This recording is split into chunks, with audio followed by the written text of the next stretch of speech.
새로운 시작을 위해서는 새로운 전략이 필요하죠. 여리고성을 이제 정복하는 것이 아주 중요하죠. 왜냐하면 가나안 땅을 정복하는 첫 번째 관문이기 때문이죠.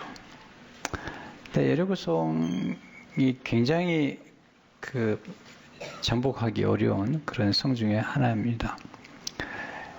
벽이 외벽이 있고 내벽이 있는데 이 외벽을 뚫고 들어가도 또 내벽이 또 14m나 되어 있는 구조이기 때문에 정말 난공불락이라고 얘기할 수 있어요. 정말 불가능해 보이는 그런 성이죠. 사진 좀 보여주실래요? 네. 옛날에는 이제 정교교육 이전만 해도 사제들만 주로 성경을 보았기 때문에 대부분은 그림으로 하나님의 말씀을 깨달았죠.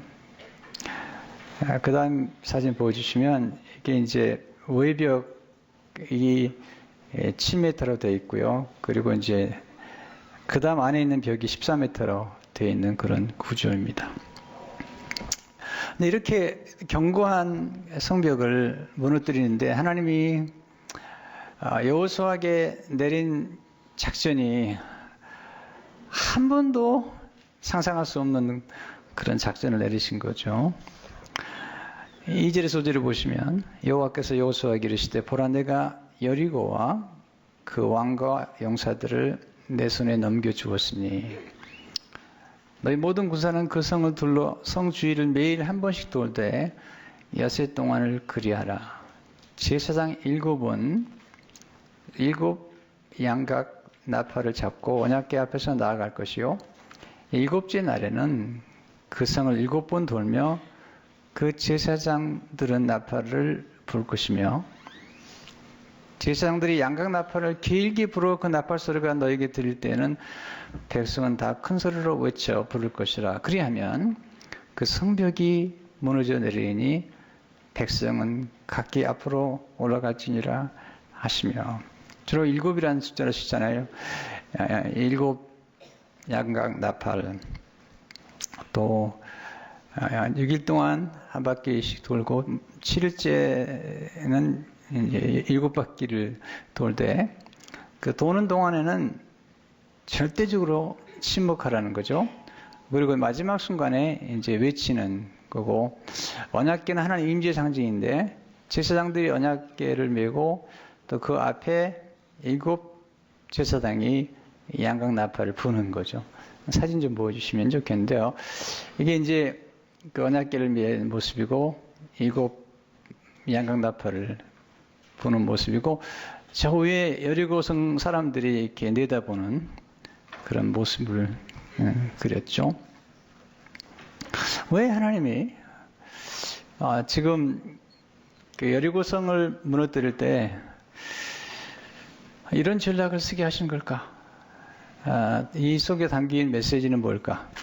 그리고 우리에게 주신 음성은 무엇인지 한번 보고 싶습니다. 첫째로 한 가지 목표에 집중하는 작전이죠. 우선 가나안 땅 전부가 아니라 일단 여리고 성에 집중하는 거예요. 힘은 집중할수록 강력한 능력을 발휘하잖아요. 목표가 분명해야 됩니다. 선명해야 되죠. 그리고 집중하는 능력이 필요하죠. 나폴레옹은 말하기를 전투를 하기로 결심했다면 전투력을 집중시켜라. 그 어떤 것에도 힘을 분산시키지 말라. 일기대대병력으로도 그날의 승리를 결정 지을 수 없다. 왜 하나님이 이렇게 목표에 집중하게 만드는 걸까? 이게 중요한 거예요. 이걸 이해하려면 역사를 돌아봐야 돼요. 40년 전에 정탐꾼들이 가나안 땅을 정탐하고 돌아와서 분열이 됐어요. 두 가지 목표가 생겨버렸어요. 10명의 정탐꾼들과 이스라엘 백성들은 애굽으로 돌아가자는 거예요. 근데 여호수아 갈렙과 모세는 가나안으로 들어가자는 거죠. 가나안에 들어가는 게 하나님의 목표고 하나님의 뜻인데 이 지금 분열이 됐기 때문에 그들이 가나안 땅을 정복하지 못하고 40년을 지금 방황했던 거거든요. 하나님은 과거에 잘못된 방법이나 또 잘못된 실수를 반복하는 걸 원치 않으세요. 그래서 이번엔 새로운 작전을 쓰시는데, 이번엔 이 애굽과 그리고 가나안 이 두 가지 목표가 아니라 하나의 목표에 집중하게 만드시는 거예요. 아인슈타인이 한 말이 대단히 놀라운 말이에요. 같은 일을 반복하면서 다른 결과가 나오기를 기대하는 것보다 더 확실한 정신병 증세는 없다는 거예요.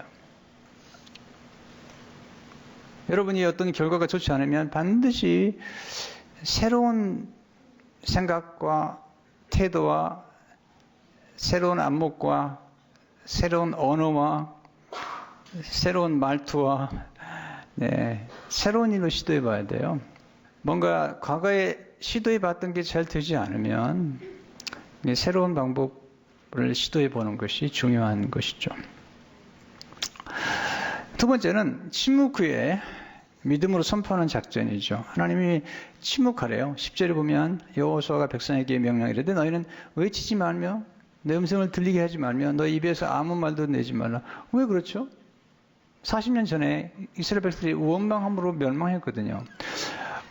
말이 많았거든요. 원망함으로 그들은 수많은 사람들이 죽었어요. 하나님은 탄식하는 건 이해하시는 것 같아요. 고통 중에 하나님 힘들어요. 탐식하고 하나님 앞에서 때로 불평하는 것은 용서하는 것 같아요. 출애굽기 2장 23절을 보게 되면 여러 해에 애굽 왕은 죽었고 이스라엘 자손은 고된 노동으로 말미암아 탄식하며 부르짖으니 그 고된 노동으로 말미암아 부르짖는 소리가 하나님께 상달되는지라. 하나님은 탄식하는 걸 하나님께서 지켜보시죠. 또 그렇게 기도하는 기도를 귀 기울여 들으시죠. 시편 6편 6절을 보게 되면 내가 탄식함으로 피곤하여 밤마다 눈물로 내 침상을 띄우며 내 혀를 적신하이다. 반면에 성경에서 하나님께서 싫어하는 게 원망이죠. 이스라엘 백성들이 아주 원망으로 가득 찼어요. 애굽으로 돌아가자 그러고 하나님 원망하고 모세를 원망하고, 그때 하나님께서 민수기 14장 27절에 보면 기가 막힌 말씀하세요. 이건 좀 두려운 얘기예요. 나를 원망하는 이 약한 회중에게 내가 어느 때까지 참으랴. 이스라엘 자손이 나를 향하여 원망하는 바 그 원망하는 말을 내가 들었노라. 그들에게 이르기를 여호와의 말씀에 내 삶을 두고 맹세하노라. 너희 말이 내 귀에 들린 대로 내가 너에게 행하리니. 원망은 때로 은밀히 숨어 살잖아요. 시편 106편 24절에 보게 되면 그들이 그 기쁨의 땅을 멸시하며 가나안 땅이죠. 그 말씀을 믿지 아니하고 하나님이 약속하신 말씀을 믿지 아니하고 그들의 장막에서 원망하며 여호와의 음성을 듣지 아니하였도다. 사도 바울은 원망하지 마라. 원망하면 멸망한다는 거죠. 고린도서 10장 10절에 보게 되면 그들 가운데 어떤 사람들이 원망하다가 멸망시키는 자에게 멸망하였나니 너희는 그들과 같이 원망하지 말라. 잔 오토버가 쓴 관계 훈련이라는 책에 보면 탄식과 원망의 차이를 잘 설명해 주고 있어요. 하나님은 탄식은 명령하고 원망은 금하셨다. 둘의 차이는 무엇인가? 탄식은 하나님께 불평하는 것이고 원망은 하나님의 관에 불평하는 것이다. 탄식은 하나님의 면전에서 하나님의 얼굴 앞에서 이루어지지만 원망은 하나님의 등 뒤에서 이루어진다. 성경을 보면 사람들은 슬픔과 고통을 견디다 못해 무릎을 꿇고 하나님 앞에서 탄식했다. 반면에 원망은 장막 안에서 은밀히 했다. 탄식과 원망의 차이가 왜 중요하냐면 탄식의 그 원망의 차이에 따라서 친밀함이 달라지기 때문이죠. 그러니 이렇게 얘기하면 탄식과 원망의 이런 차이는 상대가 하나님이든 사람들이든 친밀함에 대해서도 큰 차이를 만들어낸다. 탄식은 친밀함을 증폭시키지만 원망은 친밀함을 파괴한다. 원망은 또한 전염성이 강하다. 부정적인 원망을 일삼는 사람들은 필연적으로 함께 원망할 사람들을 찾게 되어 있다. 이게 성경이 말하는 당짓는 것이죠. 원망하는 그룹이 많아지면 그 공동체가 멸망하게 되죠. 위험한 거예요. 여러분, 침묵 때문에 손해보는 건 없잖아요. 침묵하는 사람들이 지혜롭죠. 침묵해야지 하나님의 음성을 들을 수가 있고요. 침묵 중에 나오는 언어가 무게가 있고 그리고 지혜롭고 또 침묵 잘하는 사람들이 사람들의 마음을 얻게 되죠. 이 경청이라는 것은 들음이죠. 들음은 얻음이에요. 잘 들으면 지혜를 얻고 하나님의 마음을 얻고 사람을 얻는 거예요. 네. 침묵의 목표는 말하지 않는 게 아니에요. 침묵의 목표는 정말 필요한 말을 적합한 때에 적합한 언어와 적합한 말투로 적합한 때에서 적합한 사람에게 말하는 거예요. 아무리 좋은 말도 때와 장소에 따라 너무 다르고 대상에 따라 너무 다를 수 있잖아요. 침묵할 때 갖고 외칠 때가 있는 거죠. 10절을 보게 되면 그리하다가 내가 너에게 명령을 외치라는 날에 외치니라 하고, 그리고 6장 16절을 보게 되면 일곱 번째 지상된 나팔을 불 때 여호수아가 백성이 이르되 외치라 여호와께서 너에게 이 성을 주셨느니라. 그때 무너지죠. 사진 좀 보여주세요. 네 번째 사진 보여주시면요, 무너지잖아요. 다섯 번째 입을 크게 벌렸잖아요. 이 굉장한 거예요. 보세요. 남자만 60만 명이에요, 그 당시에. 근데 어린아이까지 잡혀서 침묵 중에 쭉 돌다가 순식간에 외치는 거죠. 이게 대단한 겁니다. 엄청난 사건이죠. 그냥 외친 게 아니죠. 기드온이 300용사를 데리고 나가서 그 정말 메뚜기 떼와 같은 미디안 사람들을 물리치는데 300명이면 끝났어요. 왜냐하면 하나가 연합되어 있었고요. 이 300명이 손에 나팔을 들었고요. 그리고 항아리를 들었고요. 항아리 속에 횃불을 감춘 거예요. 순식간에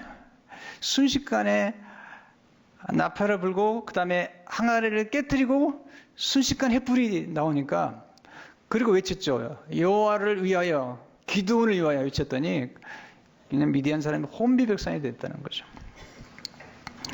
여호수아와 온 이스라엘 백성이 뭘 외쳤을까? 여호와를 위하여, 여호수아를 위하여 이렇게 외치지 않았을까 생각이 돼요. 믿음의 선포죠. 그냥 하는 게 아닙니다. 믿음의 선포를 하는 거죠. 우리 믿음으로 산 움직이는 마가복음 11장 23절을 보게 되면 내가 진실로 너희에게 이르노니 누구든지 산더러 들리어 바다에 던지라지 하며 그 말하는 것이 이룰 줄 믿고 마음에 의심하지 않으면 그대로 되리라.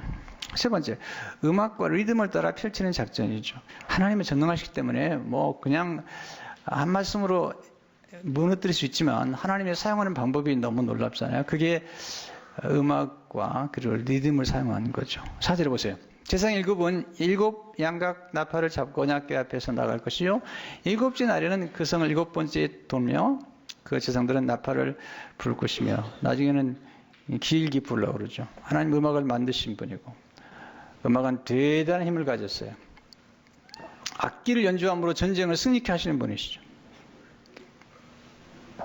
기드온이 미디안 군대를 움직일 때도 나팔을 불었거든요. 그리고 여호사밧이 수많은 사람들이 연합으로 쳐들어왔을 때 하나님이 썼던 방법은 음악이에요.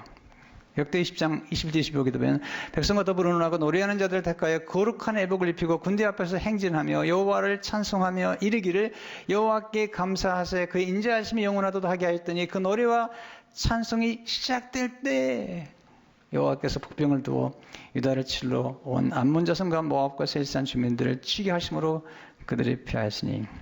음악이 정말 놀랍잖아요. 하나님은 예수를 사랑하시고 그리고 음악도 그림도 회화도 조각도 사랑하시잖아요.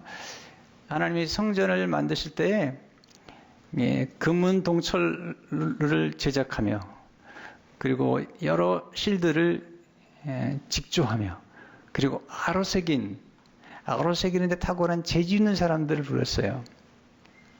그렇게 함으로 성전을 보면요, 정말 놀라운 예술품이 나온 거예요. 사람들은 예술이 얼마나 중요한가를 알면서도 잘 모르는 것 같아요. 음악과 함께 주목할 것이 리듬이에요, 리듬. 우리 모든 리듬이, 계절의 리듬이 있고요. 그 다음에 사람마다 생체 리듬이 있어요. 여인은 여인대로, 남자는 남자대로 다 리듬이 있는 거예요. 여자만 있는 게 아니에요. 남자도 있어요. 민감한 사람들 알아요. 어떻게 몸의 리듬이 벌어지는지. 예루살렘을 만드신 그분이 또 여리고성을 무너뜨릴 때 특별하게 리듬을 사용했다는 사실은 놀라워요. 최근에 제가 리듬이란 책, 김상원 씨가 쓴 리듬이란 책을 읽다가 이게 정말 하나님의 방법으로 이게 입증이 되겠다는 생각을 한 거예요. 1831년 제가 읽어드릴게요. 영국의 기병부대 병사들이 맨체스터 근교의 현수교회인 브로톤 다리를 행진하고 있었다. 그들은 평소 훈련받은 대로 군가에 발을 맞춰 걸었다.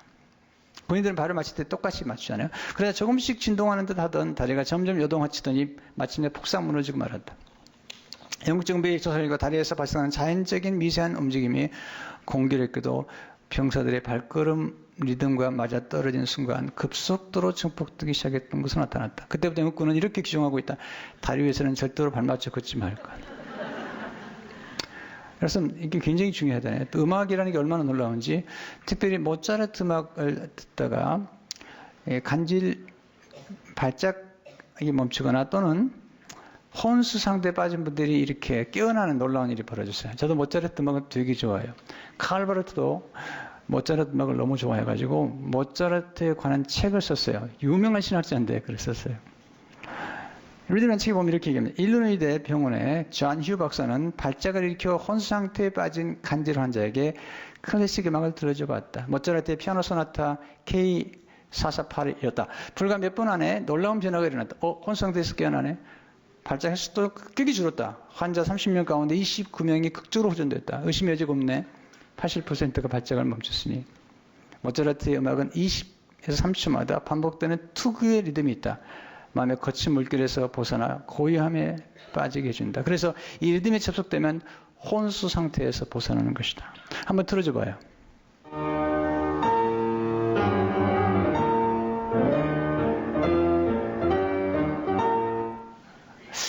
제가 이제 그 모차르트 음악을 좋아하는 까닭은 일정한 리듬이 있는데 아주 경쾌하고 또 이렇게 영혼을 치유하는 게 있어요. 저도 이제 영감이 좀 떠오르지 않거나 또 책을 쓰다가 조금 막히면 모차르트 음악을 즐겨 듣는 편이에요. 음악이 굉장히 중요하다는 거죠. 그래서 하나님이 쓰시는 것 중 하나가 이렇게 음악이나 리듬 또는 춤 또는 예술을 통해서 우리 인생의 놀라운 것들을 이루어 가시는 거예요. 건강에도 굉장히 도움이 되는 거예요. 근데 제일 나쁜 사람들은 음악을 욕하는 데 쓰는 사람들이에요. 또 음악을 생체 리듬에 역행하게 만드는 사람들이죠. 이게 사탄이 쓰는 음악들이에요. 왜냐하면 루시퍼라는 천사가 타락했는데 루시퍼는 원래 탁월한 음악을 연주하는 그런 천사였다는 거예요. 네 번째, 끈질긴 순종을 통해 펼치는 작전이죠. 12번 돌았을 때까지는 무너지지 않아요. 13번까지 가야 돼요. 여러분, 나만 장군이 7번째까지 요단강에 들어갔다 나왔을 때 온전한 순종이 치료를 했잖아요. 여러분, 끈질긴 순종이 놀라운 기적을 일으키잖아요. 12번까지 안 됩니다. 마지막까지 하는 거죠. 6일 동안 하면 안 돼. 여러분, 왜 침묵하라고 그러냐면, 누가 한 사람이 그랬을 거 아니야? 하루 돌다가. 하루는 괜찮은데, 이틀, 3일 돌다가, 어느 한 사람이, 야, 이게 돌다가 돌겠네, 진짜, 이거. 그러면 이제, 거기서 멈추면, 이런 기적을 경험하지 못하는. 여러분, 끈질긴 순종에 위해서는 끈질긴 믿음이 필요하죠. 히브리 13, 3절에 보면, 믿음으로 7일 동안 여리고를 도니 성이 무너졌으며, 믿는다는 것은 기다리는 거예요. 여러분, 뒤로 물러서지 않아야 돼요. 대부분이 너무 빨리 포기해요. 너무 일찍 포기해요. 여러분, 기다려야 돼요. 기다리지 않으면 쓰레기를 얻게 되는 거예요. 하나님이 기다릴 때 최고의 좋은 걸 주시는 거예요. 아브라함이 기다리지 않을 때는 이 이스마엘을 얻고, 그냥 하나님은 이삭을 주고 싶은 거예요. 이삭보다 더 위대하신 그리스도를 주고 싶은데 너무 조급하니까 끝까지 기다리지 않으니까 쓰레기를 얻고 마는 거예요. 또는 하나님 기뻐하지 않는 사람들을 육으로 만들어내는 거죠. 물론 이스마엘도 하나님께서 사랑하셨고 이스마엘도 축복하셨지만 제가 말씀드리고 싶은 것은 여러분들이 끈질긴 순종과 끈질긴 믿음이 끈질긴 기다림과 연결되는 거죠. 또한 끈질긴 기도와 함께 역사하는 거죠. 7번 기도했잖아요. 엘리야가 기도할 때 우리는 너무 빨리 포기해요. 너무 일찍 성급하게 뭔가를 결정하고 마는 거죠. 12번 가지고 안 돼요. 13번인 거예요. 7이라는 숫자는 완전수기 때문에 하나님께서 그렇게 역사하는 거잖아요. 여러분, 끈질긴 믿음의 결과가 구원의 열매를 맺잖아요. 기생 라합이 끝까지 믿는 거예요. 표징을 줬는데 그 정탐꾼들이 붉은 줄을 매달아 놓으면 여리고성이 무너질 때 하나님이 구원할 거라는 거예요. 자기네가 구원해 줄 거라는 거예요. 그래서 그럼 무너지잖아요. 놀라운 일이 벌어져요. 무너졌는데 놀라운 사실은 하나님께서 여리고성을 무너뜨릴 때 기생 라합이 살고 있던 바로 그 성읍은 하나님이 무너뜨리지 않았다는 거예요. 하나님이 그렇게 기생 라합을 축복하시는 거죠. 여러분, 여호수아가 여리고성을 정탐할 때 제일 먼저 한 게 뭐죠? 기생 라합을 구원하라는 거예요. 여호수아 6장 22절을 보게 되면 여호수아가 그 땅을 정탐한 두 사람에게 이르되 그 기생의 집에 들어가서 너희가 그 여인에게 맹세한 대로 그와 그에게 속한 모든 것을 이끌어내라 하매 정탐한 젊은이들이 들어가서 라합과 그의 부모와 그의 형제와 그에게 속한 모든 것을 이끌어내고 또 그의 친족도 다 이끌어내어 그들을 이스라엘에 진영받게 되고 놀라운 구원의 스토리가 이루어지고 있잖아요. 진짜 믿으면 상급을 받게 되죠. 여러분들이요, 그냥 대충 믿는 것 같아요. 대충 순종하는 것 같아요. 여러분, 온전한 순종. 그리고 끝까지 기도하는 거예요. 여리고성을 정복하면서 여호수아가 얘기합니다. 여리고성을 무너뜨렸는데 누구든지 여리고성을 다시 재건하면 반드시 저주를 받을 거라는 거예요. 여호수아 6장 26절을 보게 되면 여호수아가 그때 맹세하게 하여 이르되 누구든지 일어나서 이 여리고성을 건축하는 자는 여호와 앞에서 저주를 받을 것이라. 예. 왜 하나님이 이렇게 여리고성과 가난한 사람들을 이렇게 다루셔야만 했을까요? 이렇게 생각하면 그래서 이게 요즘 젊은이들이 많이 질문하죠. 하나님이 사랑의 하나님이라면 왜 그렇게 가난한 땅을 진멸하느냐? 이렇게 질문하는 분이 계세요. 하나님이 물론 다 진멸하지 않았어요. 다 하나님이 어느 민족들은 좀 남겨주시고 그랬는데 하나님 말씀하세요. 그런 이유에 대해서. 그것은 하나님의 자비가 부족한 게 아니라는 거예요. 그들의 죄 때문이라는 거죠. 레위기 18장 23절을 보게 되면 너는 짐승과 교합하여 자기를 더럽히지 말며 짐승하고 교합하지 말라는 거예요. 여자는 짐승 앞에 서서 그것과 교집하지 말라. 이는 물란한 일이니라. 너는 이 모든 일로 스스로 더럽히지 말라. 내가 너희 앞에서 쫓아낸 족속들이 이 모든 일로 말미암아 더러워졌고 그 땅도 더러워졌으므로 내가 그 악으로 말미암아 벌하고 그 땅도 스스로 그 주민을 토하여 내느니라. 네. 지금 어느 나라에서는요, 짐승과 결혼해도 돼요. 짐승과 결혼해도 돼요. 그것이 인권이래요. 그러니까 그 당시 가난한 사람들이 정말 문란했던 거죠. 이스라엘 백성들에게 경고한 거죠. 그렇게 문란하게 가지 말라. 그게 지금 토해냈다는 거죠. 그 땅이 토해냈다는 거죠. 하나님이 회개할 길을 주셨어요. 제 말씀 묵상하는 중에 묵상하고 또 묵상하는 중에 하나님이 이 가난한 사람들을 이 아모리 족속을 회개시키려고 사실은 40년 동안 광야에서 이스라엘 백성들을 이렇게 방황하게 하시지 않았나 생각이 돼요. 왜냐하면 40년 동안 그들은 하나님의 홍해를 마른 땅으로 만드신 것과 하나님 하신 일을 보았거든요. 근데 기생 라합만 그 하나님 믿고 회개했던 거예요. 나머지는 그렇게 하지 않았던 거죠. 하나님이 진짜 자비가 많으신 분이죠. 예수님은 왜 오셨죠? 예수님 저주받은 여리고성을 구원하시기 위해서 오셨어요. 예수님 오셔가지고 여리고성을 찾아갔어요. 여호수아는 여리고성을 저주했는데 예수님은 여리고성을 구원하기 위해서 찾아가셨죠. 요한복음 19장 1절을 보게 되면 예수께서 여리고로 들어가 지나가시다가 삭개오라 이름하는 자가 있으니 세리장이었던 부자. 그 당시에 세리장은 죄인이었어요. 구원하죠. 삭개오 회개하고 9절 10절을 보면 예수께서 이르시되 오늘 구원이 이 집에 이르렀으니 이 사람도 아브라함의 자손이미로다. 인자가 온 것은 잃어버린 자를 찾아 구원하려 함이니라. 예수님 오신 이유가 여리고성에 찾아오셔서 여리고성을 회복시키거나 여리고성을 누가 구원하면 저주를 받는 예수님이 저주를 받으셨어요. 십자가에서. 왜냐하면 여호수아가 여리고성을 회복하는 사람은 저주한다고 그러잖아요. 예수님이 십자가의 저주를 받으시고 우리를 구원하셨어요. 그런데 여리고성 사람들만 아니라 우리와 같은 이방 사람들을 예수님이 구원하셨어요. 여호수아는 안식을 약속했지만 안식 주지 못했어요. 예수님은 안식을 주셨어요. 여호수아는 유월절을 지키면서 우리의 죄를 덮어는 줬어요. 그러나 더 말하자면 예수님의 피로, 구약은 짐승의 피로 그랬지만 그들은 짐승의 어린 양의 피를 주었지만 예수님은 자기의 피로, 예수님은 우리의 모든 죄를 용서하시고 우리 모든 죄를 완전히 도말하셨다는 거죠. 구약의 여호수아는 율법이라면 예수님은 새로운 작전을 가지셨어요. 그게 뭐냐면 복음이에요. 여호수아는 저주를 선포했지만 예수님은 축복을 선포하셨어요.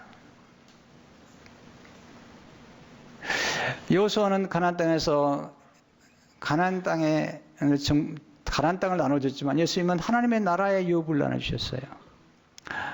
그리고 가나안 땅의 곡식이 아니라 예수님 자신이 말씀이 되셔서 생명의 떡을 주시고 그 예수님의 살과 피를 우리에게 주셨어요. 이게 성찬이죠. 예수 그리스도의 살과 피를 기념할 뿐만 아니라 먹고 마시는 자는 생명이 있고 영생을 얻게 되고 새로운 피조물이 돼서 새로운 피조물이 되는 순간 이제는 새 영을 받게 되고 새로운 유업을 얻게 되고 새로운 노래를 부르게 되고 새로운 꿈을 꾸게 되고 새로운 유산을 받게 되고 그리고 새로운 능력을 경험하게 되죠. 그리고 새로운 기쁨, 새로운 평강을 누리게 된다는 거죠. 오늘 우리가 함께 나누게 되는 성찬은 예수님이 우리를 위해서 저주를 받으심으로 우리를 구원하시고 또 우리에게 참된 양식과 음료를 주신 것이죠. 바로 이 성찬을 통해서 우리는 죄를 용서받고 완전히 자유케 되며 그리고 우리가 가장 두려워하고 무서워하는 여리고성이 죽음인데 주님이 그 죽음과 사탄의 머리를 치시고 우리를 구원하신 거고요. 여러분 하나님 도와주시면요. 그렇게 어렵게 보이는 것들이 쉽게 이루어질 수가 있어요. 이런 은혜가 있기를 주의 이름으로 축원합니다.